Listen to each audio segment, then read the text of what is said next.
Green ট্রেলসের প্রথম পর্বে বলেছিলাম জয়পুরহাট জেলার বিভিন্ন এলাকায় নিরাপদ শাকসবজি চাষ সম্পর্কে আপনাদের জানাবো। আজকে মাঠে এসে নিরাপদ শাকসবজি উৎপাদনের সাথে সংশ্লিষ্ট কৃষক ভাইদের সাথে কথা বলে জানতে পারি নিরাপদ সবজি চাষের কয়েকটি ধাপ রয়েছে। তার মধ্যে প্রথম ধাপটি হলো গুণগত ও মানসম্মত চারা উৎপাদন। চলুন আজকের পর্বে জেনে আসি কিভাবে গুণগত মানের চারা উৎপাদন হয়।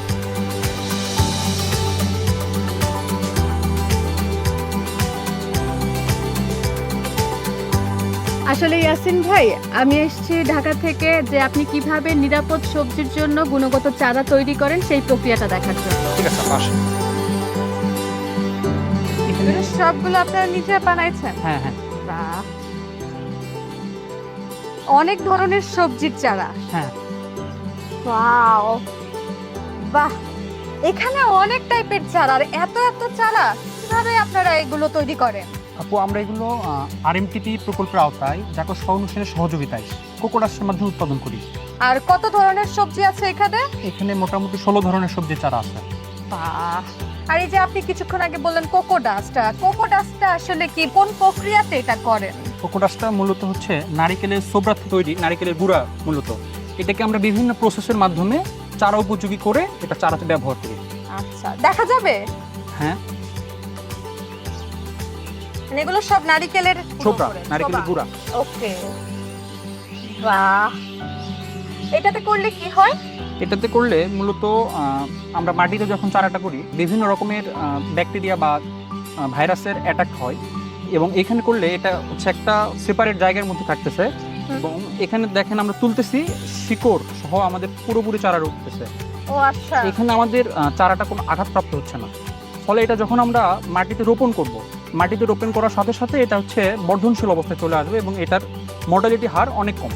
ওকে, এখান থেকে মান্থলি 2 থেকে 3 লাখ চারা উৎপাদন করি এবং সবগুলোই আমরা আমাদের জয়পুরহাট জেলার চাহিদা পূরণ করে বাহিরে 6টা জেলাতে 7,500 কৃষককে আমাদের চারাগুলো দিয়ে থাকি। ওরে বাবা, 7,500, তার মানে তো অনেক কৃষক।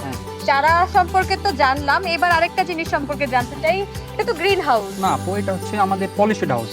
উপরে আপনি দেখতে পাবেন আমাদের এখানে ইউভি পলি 200 মাইক্রন ইউভি পলি ব্যবহার করছি। এতে আমাদের সূর্যের যে অতিরিক্ত বেগুনি রশ্মি এটা ওইখানে বাধাগ্রস্ত হয় এবং ওইখান থেকে আমাদের চারার জন্য যে তাপমাত্রার দরকার এখানে আমরা শেড ইউজ করছি। এখান থেকে 50% শেড আসতেছে, যেটা আমাদের চারার জন্য উপযোগী। এবং সাইডে আমরা ইনসেক্ট নেট ব্যবহার করছি বিভিন্ন রকম পোকামাকড় দমনের জন্য। পানি দিতে হয় না? হ্যাঁ, দিতে হয়। আইওটি ভিত্তিক সেচ ব্যবস্থার মধ্যে পানি দিই।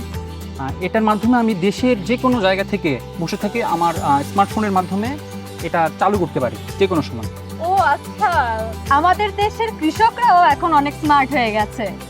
আইওটি পদ্ধতির মাধ্যমে এখানে টার্ন অন মোটর দিলে এখানে আমাদের চালু হয়ে যাবে এবং এখানে টার্ন অফ দিলে পুরোপুরি এটা অফ হয়ে যাবে। বাহ, অনেক কিছু নতুন নতুন আমার আবিষ্কার করা হলো যে আমি কিছু এই সম্পর্কে আসলে জানতামই না।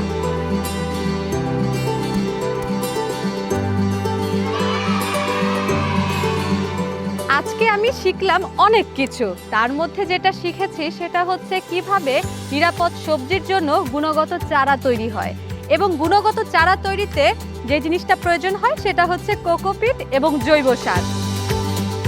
গ্রিন ট্রেলসের পরবর্তী পর্বে আমরা জানব কিভাবে জৈব সার তৈরি হয়।